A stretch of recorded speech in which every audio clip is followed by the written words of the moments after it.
Bom, agora a gente vai falar mais especificamente de cada um desses componentes e as suas principais funções, né, enquanto presentes ali na carne. Então, o primeiro deles que a gente vai falar é a água, que é, como a gente viu, o componente que está presente em maior quantidade, abrangendo aí cerca de 75% do peso do animal, chega a ser água, tá? E quando a gente fala de água, tem uma coisa bastante importante que vocês precisam aprender a entender, que para a tecnologia de alimentos é algo fundamental, que é o conceito de CRA, né? Que é esse aqui, ó, CRA. CRA é a sigla para capacidade de retenção de água. Capacidade de retenção de água.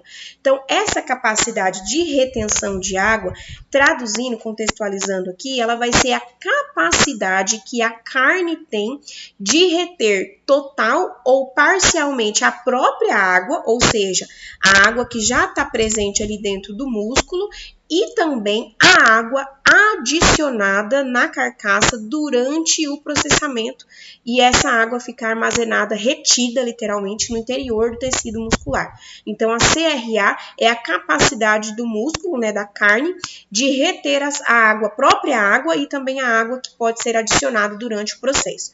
Ah, professor, então quer dizer que os frigoríficos colocam água nas carnes para ganhar dinheiro? Não, não é isso. É porque ao longo do processo, né, de fabricação de carnes dos abatedouros, existem várias etapas em que a carcaça vai ter contato com a água, e são etapas exigidas principalmente por questões sanitárias, que são lavagens da carcaça, que muitas vezes após um processo a carne precisa ser lavada, a carcaça precisa ser lavada, e o músculo ele vai absorver parte dessa água que foi utilizada nessa lavagem.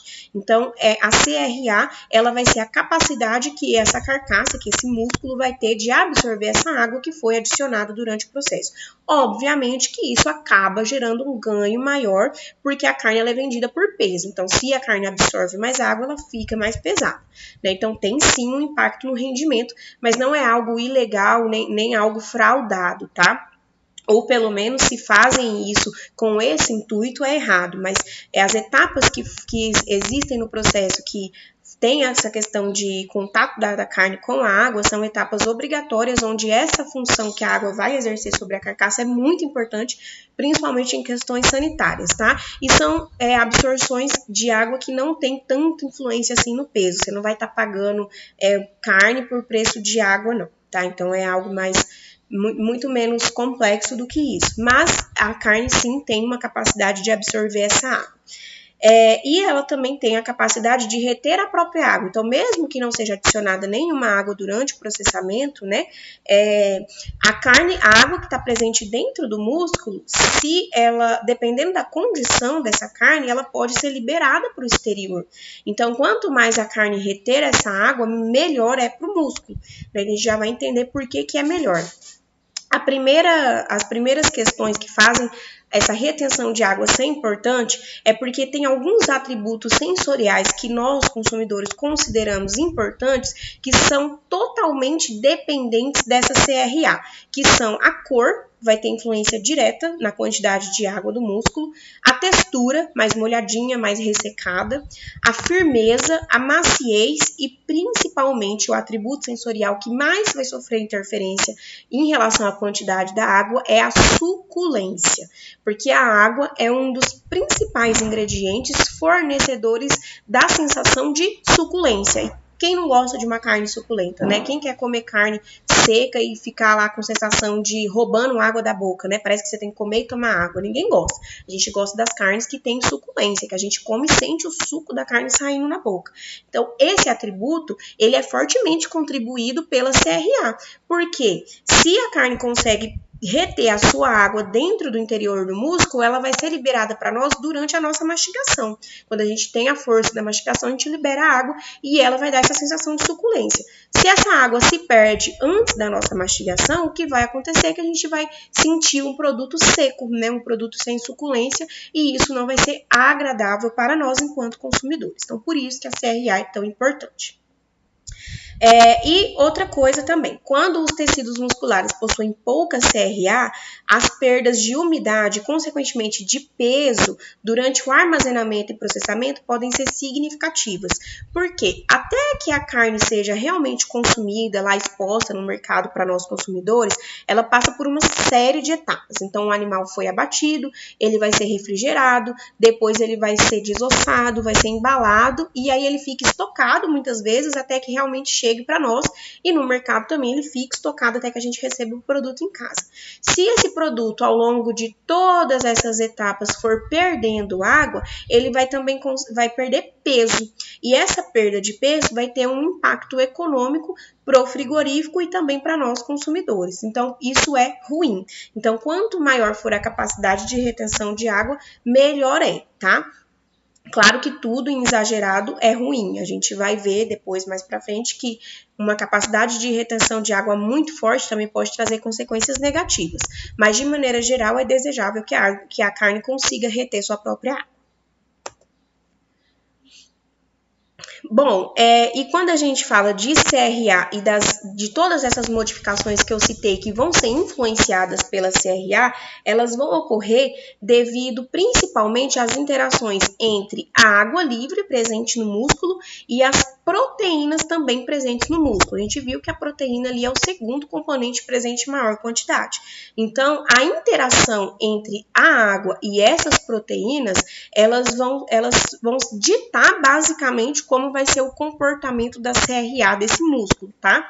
E o que acontece? Aqui a gente viu o termo água livre. É um conceito bastante importante para a gente aprender.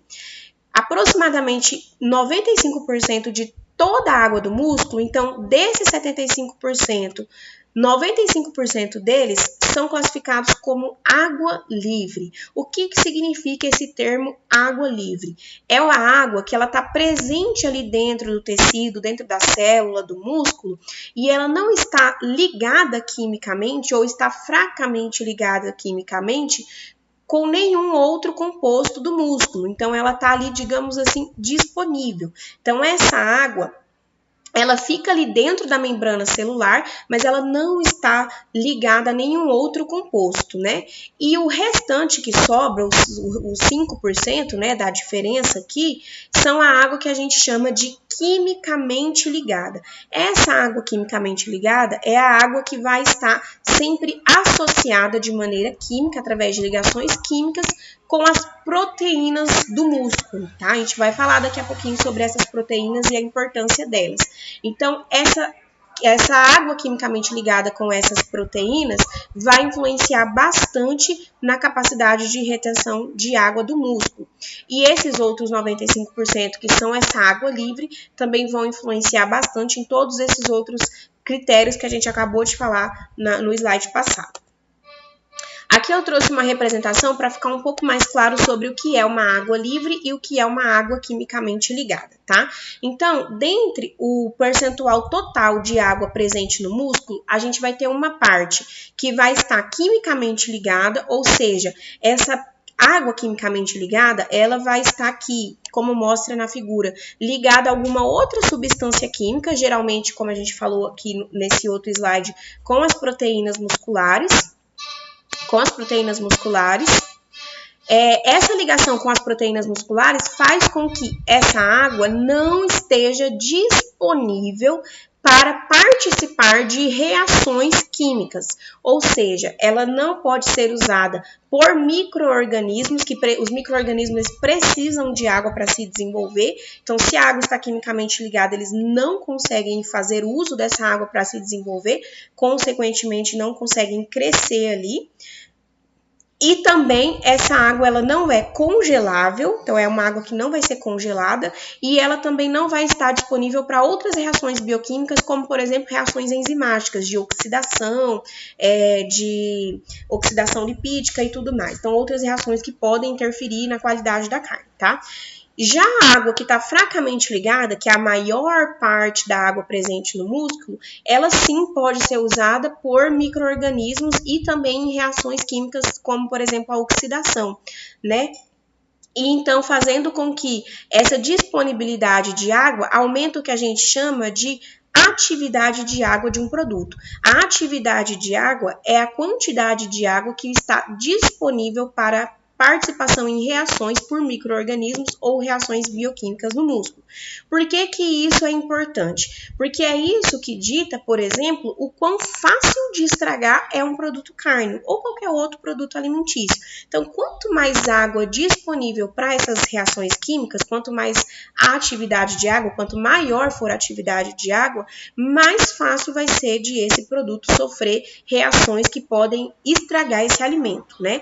Então, essa água livre vai permitir que micro-organismos cresçam ali e vai permitir que reações de oxidação, por exemplo, cresçam ali. Essas reações de oxidação vão trazer características indesejáveis, como, por exemplo, o ranço. Então, não necessariamente é um micro-organismo, mas são as próprias enzimas presentes ali que vão fazer essas reações na presença da água e por isso gera essas consequências indesejadas para o produto, certo? Então, é por isso que a carne é um produto tão perecível, porque a maior parte da água presente no músculo é água livre, fazendo com que a atividade de água desse produto seja elevada e a chance, a suscetibilidade dela de reações com micro-organismos e enzimáticas seja também muito alta. Por isso que a gente precisa guardar, armazenar a carne sob condições específicas, como, por exemplo, congelamento ou resfriamento, tá? Então, basicamente, quando a gente refrigera uma carne ou congela uma carne, a gente está diminuindo o acesso à água livre presente ali no músculo aos micro-organismos e às enzimas. E aí elas não conseguem reagir, fazendo com que a gente consiga aumentar a vida útil do nosso produto. Se você deixa a carne fora da geladeira, é questão de tempo, né? Muitas vezes não demora nem um dia, dependendo de quanto tempo essa carne o animal já foi abatido, ela já pode estragar. Então é por isso que essa carne ela é tão perecível, por isso que a carne é um produto tão perecível, devido à quantidade muito elevada de água disponível. E aí, quando a gente também fala de água, existem questões que influenciam negativamente tanto para o consumidor quanto para a agroindústria, né? Para as empresas processadoras de carne. Então, para o consumidor, a CRA ela é ruim, uma baixa CRA ela é ruim, porque ela vai influenciar, como a gente disse, na aparência da carne fresca, vai influenciar na perda de suculência, na diminuição da maciez, que são características que vão fazer com que a gente não goste tanto dessa carne, né? Vão fazer que a gente rejeite essa carne. Já para o frigorífico, o índice baixo de CRA vai implicar em perdas financeiras, porque, como a gente já falou, a carne é vendida por peso. E a perda de água diminui o peso do produto, que é o que a gente chama de exsudação, né? Então, a exsudação da água durante o processamento, como a carne não consegue reter dentro do músculo, ela se perde por exsudação. E essa exsudação gera perda de peso. Então, o frigorífico ele acaba perdendo financeiramente também nesse ponto. Então, ela é ruim tanto para o consumidor quanto para o frigorífico, a baixa CRA, né? Para quem não sabe, eu trouxe aqui o conceito de exudato, né, ou de exudação. Exudato é uma palavra que vem do latim e significa fluir para fora. E ela se refere à saída de líquidos orgânicos através das membranas celulares, tanto de animais quanto de plantas. Então, a exudação é aquele suco que sai da carne quando a gente deixa ela ali um tempo, por exemplo, fora da geladeira. Quando você pega uma carne e deixa ela, ou até mesmo dentro da geladeira, você deixa ela ali, você tem que pôr até num pratinho, porque ela derrama ali uma quantidade de água. Essa quantidade de água que sai é o exudado, é a carne perdendo a capacidade de reter essa água dentro do músculo, né? Então, isso é ruim, tanto para o consumidor, quanto também para as indústrias. De maneira geral, a capacidade de retenção de água, ela é expressa como perda de peso, uma vez que vai influenciar no peso da carne, né? E em 3 maneiras como a carne pode perder a água. Pela própria ação da gravidade, que é quando ocorre a exudação, né, do meio da membrana celular para fora, através da aplicação de alguma força mecânica, quando você quer realmente tirar essa água, como, por exemplo, centrifugação ou compreensão, por exemplo, com papel filtro, você também consegue, através da aplicação dessa força, expulsar a água de dentro da membrana, e também através da aplicação de calor. Por quê? Quando a gente aplica o calor, que é, por exemplo, na hora que a gente cozinha a carne, ocorre a liberação da água intra e extracelular, que é provocado justamente pelo processo de cozimento. Porque lembra que eu falei que a água quimicamente ligada, ela está ligada principalmente com as proteínas da carne? Quando a gente aquece, essas proteínas elas se desnaturam, ou seja, elas rompem as suas ligações. Quando elas rompem as suas ligações, aquela água que estava quimicamente ligada passa a ser liberada. É por isso que quando a gente cozinha uma carne, a gente tem liberação de água. Então, essa liberação de água é por conta dessa desnaturação proteica entre a proteína da carne e a água, certo? E também pode-se perder água líquida por evaporação, mas é mais difícil, né? Essas outras três formas aqui têm as perdas mais significativas de água.